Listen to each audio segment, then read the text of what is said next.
अरेगा, हमको इससे क्या मतलब है बताइए भला।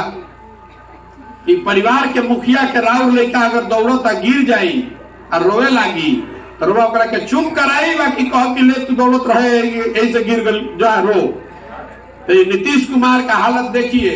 तो नीतीश कुमार का है कहता हूं नहीं सब, नीतीश कुमार को भी मालूम है कि जनता किसी को वोट दे, आप ललटेन को बटन दबाइएगा तो वो मुख्यमंत्री नीतीश कुमार, जब कमल पर वोट दबा रहे हैं तो वो नीतीश कुमार, कांग्रेस को वोट दबाइएगा तो वो नीतीश कुमार। ऐसा कुर्सी पर फेविकोल लगा के बैठ गए बाड़ो छूटते नहीं थे। जनता नीचे बाप बाप कर रहा बिया। हमरा के नीतीश कुमार जी फोन करके कहता हम नीतीश जी संगे रहत नहीं पहले 2 साल, हमरा के फोन करके कहता कि काहे खातिर पद यात्रा कर रहे हैं, आइए हमारे साथ ही रहिए, हमारे बाद आप ही हैं। जनता का तो हम इतना काम कर दिए हैं। हम नीतीश जी को बोले कि नीचे जनता बाप बाप कर रही है, त्राही त्राही मचल बा। और नीतीश कुमार के उजा पटना में बैठ के लागत है कि बिहार में भारी विकास हो गए। यही से ना हमने के पुरनिया सब बच्चा में कहानी हमने के सुनत रही जा कि जब प्रतापी राजा होत रहे, राजा खातिर कहल गई रहे कि राजा रात में भेष बदल कर निकलते थे ये जानने के लिए कि प्रजा को क्या कष्ट है।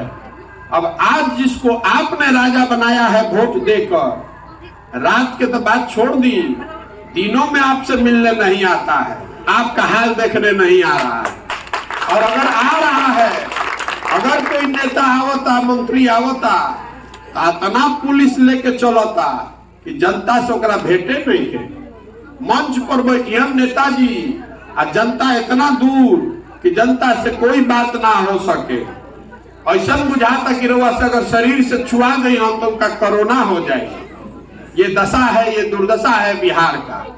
तो ये कैसे सुधरेगा?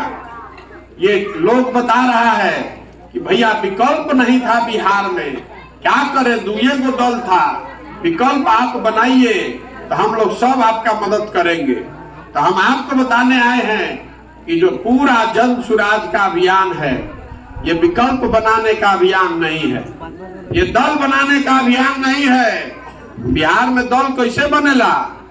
कोई आदमी आ गया, दल बना लिया और खुदे बन गया दल का नेता, और ये भी कह दिया कि हमारे बाद होंगे हमारे बेटा। कह रहा है कि भैया मरे या जिए भाजपा को तो वोट नहीं दे सकते हैं, ये लोग तो मुसलमान विरोधी है, इसलिए हम लोग भाजपा को दे नहीं सकते हैं।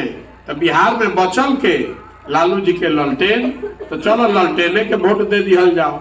बिहार में 2 ही दल है, एक मोदी जी का भाजपा और दूसरा है लालू जी का ललटेन।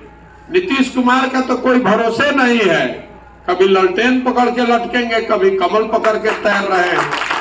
जनता परेशान है, भाई के पत्ते नहीं चलो। एक बार ललटेन के संगे रहम तरवा वोट देनी तो पलट के कमल पर चल गए। अब की हाली कमल के संगे रवा वोट देनी तो पलट के अब ललटेन पकड़ ले। तो नीतीश कुमार का कोई भरोसा नहीं। यही 4 वजह है, यही 4 चीज है जिस पर बिहार की जनता वोट देती है। तो आप बताइए कि जब आप सड़क पर वोटे नहीं कर रहे हैं, अस्पताल और अपने बच्चों के पढ़ाई के लिए वोटे नहीं कर रहे हैं, तो कैसे सुधरेगा बिहार? खाली बात करने से तो होगा नहीं।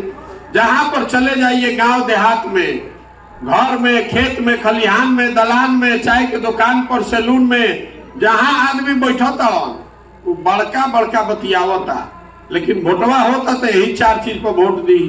तो रउआ जानता नहीं, हम जानता नहीं, तो नेतो जान गए बड़ा सब।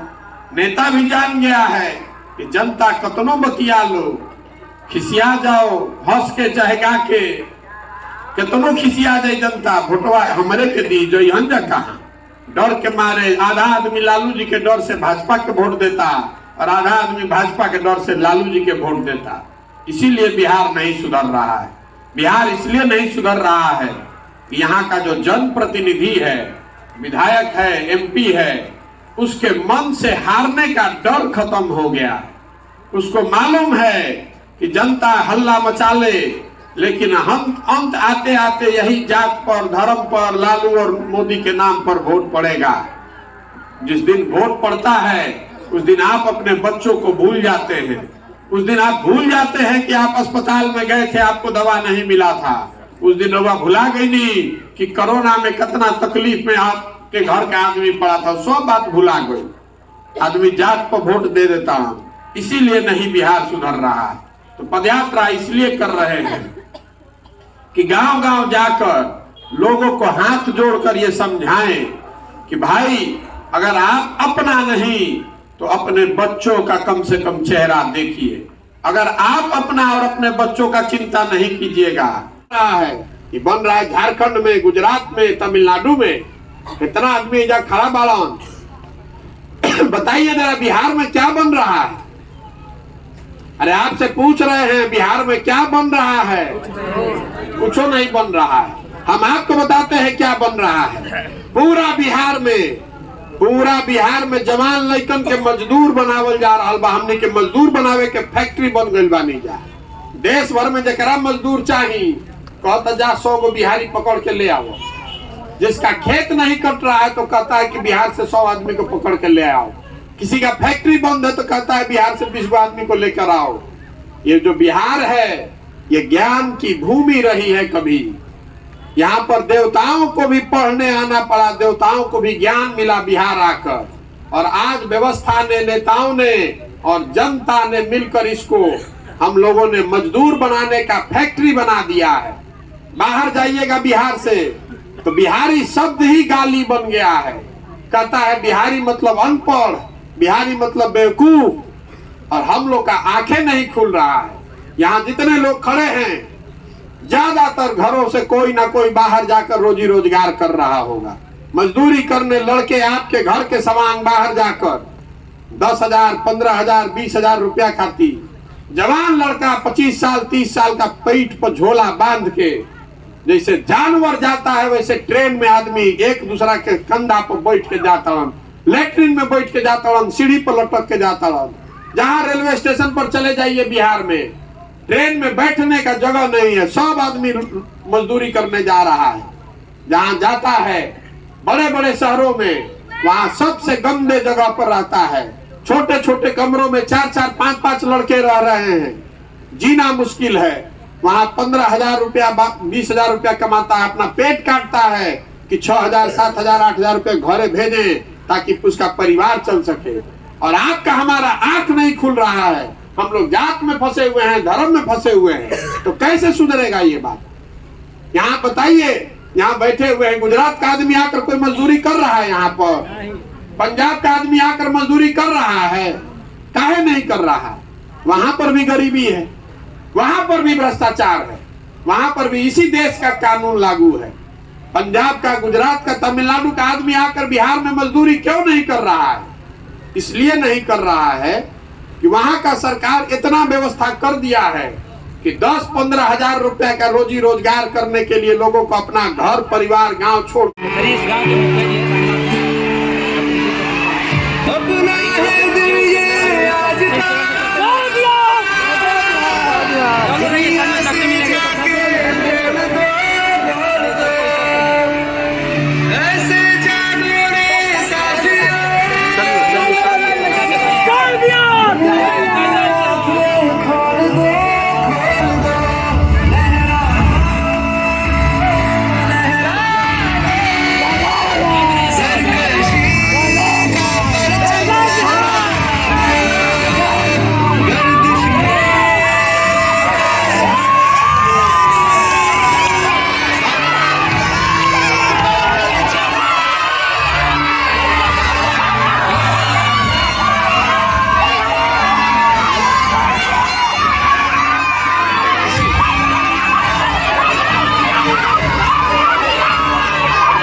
है। अगर कहीं किसी तरह से जन सुराज आगे बढ़ा और इससे कहीं भाजपा को फायदा तो नहीं हो जाएगा? आपके मन में ये प्रश्न है, उसका जवाब देना चाहते हैं। पहली बात, मेरे मुसलमान भाई जो हमको पूछते हैं कि भैया महागठबंधन का ही मदद आप क्यों नहीं कर रहे हैं, भाजपा को एक बार हरवा दीजिए यहाँ महागठबंधन की मदद करके। तो हम आपको बताना चाहते हैं कि बिहार में महागठबंधन का मदद क्यों नहीं कर रहे हैं। बिहार में महागठबंधन शब्द पहली बार 2015 में हमने लिखा, उससे पहले तो गठबंधन होता था। पहली बार 2015 में लालू जी, नीतीश जी और कांग्रेस को जोड़कर महागठबंधन मैंने बनवाया और आपके समर्थन और आशीर्वाद से वो महागठबंधन को विजय भी मिली।